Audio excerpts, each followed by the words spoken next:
Hello guys, स्वागत है आपका आज के इस वीडियो में। फाइनली यूरेट पीजी 2025 का रिज़ल्ट डिक्लेयर हो गया है। आज राजस्थान यूनिवर्सिटी ने शाम के 4 बजे के करीब यूरेट पीजी का रिज़ल्ट डिक्लेयर किया। कल मैंने आपको जैसा बताया था कि आज एक्सपेक्टेड रिज़ल्ट आना, और वैसा ही हुआ। लग रहा था कि सुबह जल्दी आ जाएगा रिज़ल्ट, बट आते आते वही शाम हो गई और काफ़ी इंतज़ार करना पड़ेगा रिज़ल्ट के लिए। एंड वैसे तो रिवाइज रन से की आने के बाद पता चल ही गया था कि कितना क्या स्कोर रह रहा है, बट फाइनली फिर भी रिज़ल्ट डिक्लेयर होने के बाद पता लगा कि मतलब कितना मार्क्स एक्चुअली अपने बन रहे हैं इसके अंदर। एंड सबसे पहले तो बात करते हैं कि रिज़ल्ट आने के बाद आप कैसा फील कर रहे हैं। आप खुश हैं, दुखी हैं, सेटिस्फाइड है अपने स्कोर से, और कितना स्कोर कर रहे हैं आप, बिलो पार रह रहा है, अबव पार रह रहा है। तो आप प्लीज़ कमेंट में बताइएगा किस टीम से आपने यूरेट पीजी का किया था, किस में आप पीजी करना चाह रहे हैं, और यूरेट पीजी के फेज़ 1 के अंदर जो एंट्रेंस एग्ज़ाम लगा था उसमें आपका क्या स्कोर रह रहा है। एंड आगे अब बात करेंगे अपन कि कल से अब यूरेट पीजी के सेकंड फेज़ के फॉर्म शुरू हो जाएंगे, जो कि आपके 30 जून तक जाएंगे। और ये बहुत सारी बातें करेंगे आज यूरेट पीजी के ऊपर। सुबह से ही आज इतने सारे कमेंट्स, इतने सारे मैसेजेस आए कि मतलब मुझे लगा कि आज एक डिटेल वीडियो बनाना ही पड़ेगा इस टॉपिक के ऊपर, क्योंकि फेज़ 1 में तो क्या था, एंट्रेंस एग्ज़ाम हो गया। अब जो सेकंड फेज़ है उसको लेकर एस्पिरेंट्स के मन में इतना कन्फ्यूजन है कि किस तरीके से फॉर्म भरे जाएंगे, क्या क्या डॉक्यूमेंट सबमिट होंगे, क्या प्रोसेस है। वो पूरा प्रोसेस इतना कंफ्यूजिंग लग रहा है सबको। तो मैंने सोचा कि वीडियो बना लेते हैं, और ज़्यादा बड़ा वीडियो नहीं करते, छोटा ही करते हैं, पर कोशिश करते हैं कि ये जो पूरा प्रोसेस है एडमिशन का, जो अब सेकंड फेज से जो बिगिन होने वाला है, शुरू होने वाला है, उन चीज़ों को अपन अच्छे से समझ लें ताकि आगे जाके अपन को कोई प्रॉब्लम ना हो। एंड रिज़ल्ट आने के बाद अब आपका सेकंड फेज़ का फॉर्म शुरू होगा। सेकंड फेज़ का फॉर्म शुरू होने के बाद आपको हार्ड कॉपी सबमिट करानी रहेगी। आपने जैसे फॉर्म फिल कर लिया उसके बाद हार्ड कॉपी सबमिट करानी रहेगी। एंड उसके बाद आपकी जो है मेरिट लिस्ट आनी शुरू होगी। तो आपका अभी कितना भी स्कोर रह रहा है, क्या भी रह रहा है, आप अगर अभी आपको लग रहा है कि रिज़ल्ट आने के बाद, क्योंकि लगता है अपन को कि हाँ यार थोड़ा कम रह गया, एक्सपेक्टेड कट ऑफ जब उनको पता चल रही है डिफरेंट डिफरेंट सोर्सेज से, उससे कम रह रहा है, और अपन उसमें ना परेशान हो के अपन ना क्या करते हैं ना, सेकंड फेज़ का फॉर्म भरते ही नहीं है, जो कि एक गलत डिसीजन हो जाता है। क्योंकि फिर आपके लिए मेरिट लिस्ट अब कुछ भी हो, कितना भी नीचे गिरे, कैसे भी जाए, फिर आपके लिए वो मैटर करता ही नहीं है। क्योंकि आपको कहीं ना कहीं देखा जाए तो आपके लिए सेकंड फेज़ का फॉर्म भरना एक मैंडेटरी है, अनिवार्य है आपके लिए। तो इन सारी चीज़ों पे बात करेंगे आज। तो शुरू करते हैं आज का वीडियो। एंड अगर आपको ये वीडियो अच्छा लगता है, आपको इन्फॉर्मेशन जो है वो अच्छी लगती है, तो प्लीज़ इस चैनल को ज़रूर से सब्सक्राइब कीजिएगा, लाइक कीजिएगा। और आपके कोई भी डाउट हैं यूरेट पीजी को लेकर, एक्सपेक्टेड कट ऑफ को लेकर, कोई भी डाउट हैं किसी भी एग्ज़ाम को लेकर, तो आप कमेंट सेक्शन में बता सकते हैं। मैं अपनी पूरी कोशिश करूँगा उसको सॉल्व करने का, उसका रिप्लाई देने का। तो आइए शुरू करते हैं आज का वीडियो। जैसा कि आपको पता है कि आज रिज़ल्ट आ गया। अब कल से मतलब 24 जून से आपका जो फेज़ 2 है वो शुरू हो जाएगा। अब फेज़ 2 है क्या एक्चुअली, तो जैसे कि आपको पता है कि यूरेट पीजी जो एग्ज़ाम कंडक्ट किया जाता है वो राजस्थान यूनिवर्सिटी में पीजी पोस्ट ग्रेजुएशन के जो कोर्सेज होते हैं उसके अंदर एडमिशन लेने के लिए ये चीज़ कराई जाती है। अब ये जो एग्ज़ाम कराए जाते हैं 2 फेजेस में कराए जाते हैं। पहला आपका जो होता है वो फर्स्ट फेज़ होता है, जिसके अंदर आपका एक्चुअली एंट्रेंस एग्ज़ाम कंडक्ट होता है। एंड उस एंट्रेंस एग्ज़ाम का कंडक्ट होने के बाद आपकी आंसर की आती है, देन आपका रिवाइज आंसर की आती है, एंड उसके बाद आपका रिज़ल्ट डिक्लेयर किया जाता है। अब जो रिज़ल्ट रहता है इसका इतना कोई मीन नहीं रहता, क्योंकि इसमें सिर्फ आपको इतने नंबर बताए जाते हैं और बताया जाता है कि आपका परसेंटाइल बेसिस में आपका कितना स्कोर रह रहा है। इसके बाद जो मेन प्रोसेस होता है एडमिशन का वो शुरू होता है, जिसको हम सेकंड फेज़ के नाम से जानते हैं, जिसके अंदर आपको जैसे कोई भी आप फील्ड में पीजी करना चाह रहे हैं, जैसे फॉर एग्जांपल आप लॉ के अंदर करना चाह रहे हैं, एलएलएम के अंदर करना चाह रहे हैं, तो लॉ के अंदर भी ना पीजी के अंदर बहुत सारे डिफरेंट डिफरेंट प्रोग्राम्स होते हैं। तो उन प्रोग्राम्स को आपको सेलेक्ट करना रहता है कि उन लॉ के अंदर भी आप किन के अंदर आप करना चाहेंगे। जैसे एलएलएम के भी डिफरेंट डिफरेंट चीज़ें हो गई, और बाकी इसके डिप्लोमास हो गए, तो आपको उनमें से चूज़ करने रहते हैं कि आप किन के अंदर फॉर्म फिल करना चाहेंगे। आपका रिज़ल्ट आने के बाद ये प्रोसेस शुरू होता है। एंड वो सिलेक्ट करने के बाद आपकी हार्ड कॉपी आप फॉर्म भर दिया आपने, वो चीज़ें कर दी, उसके बाद आपकी वो जो प्रिंट आउट निकलता है वो हार्ड कॉपी, और साथ में कुछ डॉक्यूमेंट्स की लिस्ट होती है। उन डॉक्यूमेंट्स की लिस्ट को आपको अटैच करके साथ में स्टेपल करके आपको आपके कंसर्न डिपार्टमेंट में, फॉर एग्जांपल अगर आप लॉ डिपार्टमेंट से हैं तो आपको लॉ डिपार्टमेंट में जाके वो चीज़ लास्ट डेट से पहले आपको जमा करानी पड़ती है वहाँ पे। एंड उसके बाद आपकी जो है मेरिट लिस्ट आनी शुरू होती है, जिसके अंदर आपको पता लगता है कि कितनी आपकी कट ऑफ जा रही है। उसके बेसिस पे आपके काउंसलिंग एंड बाकी प्रोसेस शुरू होता है। तो एक्चुअली में आपका जो एडमिशन का प्रोसेस है वो अब सेकंड फेज से शुरू होता है, जो कि बहुत इंपॉर्टेंट माना जाता है। और वो प्रोसेस जो है आपका कल से 24 जून से शुरू हो जाएगा। एंड आपके जो फॉर्म चलेंगे इसकी आखिरी डेट रहेगी आपकी 30 जून तक। मतलब आप कोशिश कीजिएगा कि, क्योंकि यूनिवर्सिटी की साइट है एंड यही नोटिस होता है कि कि स्टार्टिंग में और एंड में इतना रश आता है कि बच्चे फॉर्म नहीं भर पाते। तो मैं आपको ये सजेस्ट करूँगा कि लास्ट डेट का इंतज़ार ना करके जितना जल्दी हो सके आप सेकेंड फेज़ का फॉर्म भर दें। एंड एक इम्पॉर्टेंट चीज़ जिस पर मैं बात करना चाहूँगा वो ये कि आपका फर्स्ट फेज़ के अंदर किसी भी स्ट्रीम के अंदर कैसा भी स्कोर रह रहा हो, 40 कितना भी स्कोर रह रहा हो, आप नंबर बोलिए कितना भी स्कोर रह रहा हो, प्लीज़ अपना जो ये सेकंड फेज़ का जो फॉर्म है इसको भरने से मिस आउट मत कीजिएगा। क्योंकि क्या होता है ना कि देखो, अपन को नहीं पता होता कि कितनी मेरिट लिस्ट जाएगी, कितना कट ऑफ जा सकता है। एंड अपन पहले ही अपन रिग्रेट ले लेते हैं कि अपन गिल्ट ले लेते हैं कि हाँ यार अपना स्कोर कम रह रहा है, अपना नहीं होगा। एंड उसके बेसिस से अपन ना सेकंड फेज़ का फॉर्म ही नहीं भरते हैं, क्योंकि इसके अंदर अपना हर आपके प्रोग्राम सेलेक्ट करने के अलग अलग आपकी फ़ीस लग जाती है, एप्लीकेशन फ़ीस। तो अपन सोचते हैं कि अपना होगा नहीं तो बेफालतू अपन को पैसे क्यों लगाने इसके अंदर। बट द पॉइंट इज़ कि आप जब तक ये फॉर्म भरेंगे ही नहीं ना, आपकी फाइनल मेरिट लिस्ट से आपको मतलब ही नहीं बनेगा, वो आपके लिए एक फ़र्क ही नहीं पड़ेगा आपकी फाइनल मेरिट लिस्ट कितनी जाती है, क्योंकि आप ऑप्ट आउट कर गए हो इसमें से। एंड आपका सिलेक्शन फिर मुश्किल है बहुत, मुश्किल मतलब होना ही नहीं है उसके बाद। तो आपका जैसा भी स्कोर रह रहा है, मैं आपको यही सजेस्ट करूँगा कि प्लीज़ सेकंड फेज़ को भरिए और वो चांस लीजिए। क्योंकि जब मैंने एलएलएम का दिया था तो मेरे भी कम स्कोर रह रहा था, बट मेरे को भी लगा कि कि नहीं करना चाहिए करके, क्या है करके। एंड उसके बाद एक शॉकिंग सी चीज़ कि आपका जो मेरिट लिस्ट निकली थी वो नीचे आ गई थी आराम से, तो मेरा हो गया था उसके अंदर, बट मैंने फॉर्म ही नहीं भरा था। तो ये वाली चीज़ हो गई थी। मैं नहीं चाहता ये चीज़ आपके साथ हो। तो आपका जितना भी स्कोर रह रहा है, एक बार ये चांस लेके आप सेकंड फेज़ का फॉर्म ज़रूर से भर दीजिए। तो आपकी जो लास्ट डेट है जैसे कि मैंने बताई वो आपकी 30 जून रहने वाली है। कोशिश कीजिएगा 30 जून से पहले ही इस चीज़ को आप भर दें। एंड आप जब फॉर्म भरेंगे तो इसका जो एक वो प्रिंट आउट निकलेगा एप्लीकेशन फॉर्म का, वो और साथ में एक लिस्ट ऑफ डॉक्यूमेंट्स होंगे। वो लिस्ट ऑफ डॉक्यूमेंट्स क्या होंगे, क्या क्या आपको साथ में लेके जाना, सब बात करते हैं। पर वो वाली चीज़ जो होती है ना, हार्ड कॉपी, वो आपको आपके कंसर्न डिपार्टमेंट में, फॉर एग्जांपल अगर आप लॉ डिपार्टमेंट में लॉ में आपने किया है यूरेट पीजी, तो आप लॉ डिपार्टमेंट में, अगर आप साइंस में हैं तो साइंस डिपार्टमेंट में, बायोलॉजी है तो बायोलॉजी, ऐसे डिफरेंट डिफरेंट डिपार्टमेंट में, केमिस्ट्री है तो केमिस्ट्री के, तो डिफरेंट डिपार्टमेंट्स में आपको जाके इन जो हार्ड कॉपी इसको सबमिट करनी रहेगी। और ये सबमिट करने की जो डेट है लास्ट, ये 2 जुलाई रहेगी। अब यूनिवर्सिटी इस डेट को लेकर थोड़ा स्ट्रिक्ट रहता है। कोशिश कीजिएगा कि 2 जुलाई से पहले ही आप आपकी हार्ड कॉपी जो है वो सबमिट करा दें, लास्ट डे तक इसको ना रखें।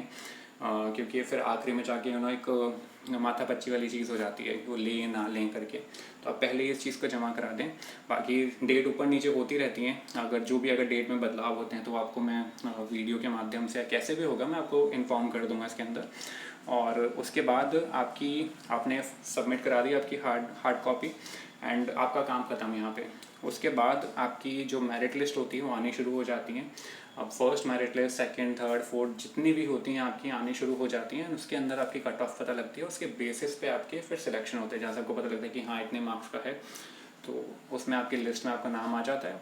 Well and good. उसके बाद आपको कॉल किया जाता है काउंसलिंग के लिए। काउंसलिंग एक जस्ट प्रोसेस है आपके डॉक्यूमेंट वेरिफिकेशन का, आपकी मार्कशीट वगैरह चेक की जाती है। एंड अगर डॉक्यूमेंट्स आपके सारे सही हैं, अलाइंड हैं, सब कुछ ठीक है, तो उसके बाद आपको बोल दिया जाता है कि हाँ फीस जमा करा जी। तो ये पूरा प्रोसेस रहता है। एंड डेट की बात करी हमने, एक चीज़ जिसको मैं आपको बताना चाहूँगा कि यूरेट पीजी का जो पेपर आपने दिया, एंड 100 मार्क्स का पेपर, उसके अंदर 70 ही मार्क्स का वेटेज इसमें काउंट किया जाता है जो आपके एंट्रेंस एग्ज़ाम के अंदर जो आपके मार्क्स आते हैं ना। बाकी आपको जो 30% का वेटेज रहेगा वो आपका यूनिवर्सिटी के साथ अपने मतलब जो भी आपने ग्रेजुएशन करी है ना उसमें जो आपका एग्रीगेट स्कोर निकलेगा ना उसमें से उसके मार्क्स में से आपका वेटेज निकाला जाता है। तो जो यूरेट पीजी का जो वेटेज है वो 70% है और ग्रेजुएशन का जो आपका वेटेज रहेगा वो 30% रहेगा। ऐसे करके आपके आउट ऑफ 100 मार्क्स निकलते हैं और फिर आपके जो आपके मार्क्स निकलते हैं उसके बेसिस पे फिर आपके फाइनल मेरिट लिस्ट निकलती है।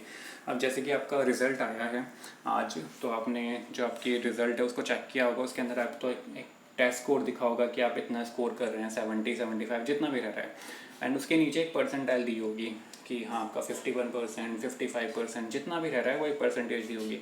वो जो परसेंटेज है ना वो वाली चीज़ है ये 70% का वेटेज। अब ये आपका 70% का इसका हो गया, इसके बाद आपने हार्ड कॉपी सबमिट कर दी, वो 30% का कैलकुलेशन वो सारी चीज़ें होके उसके बाद आपकी फाइनल मेरिट लिस्ट प्रिपेयर होती है।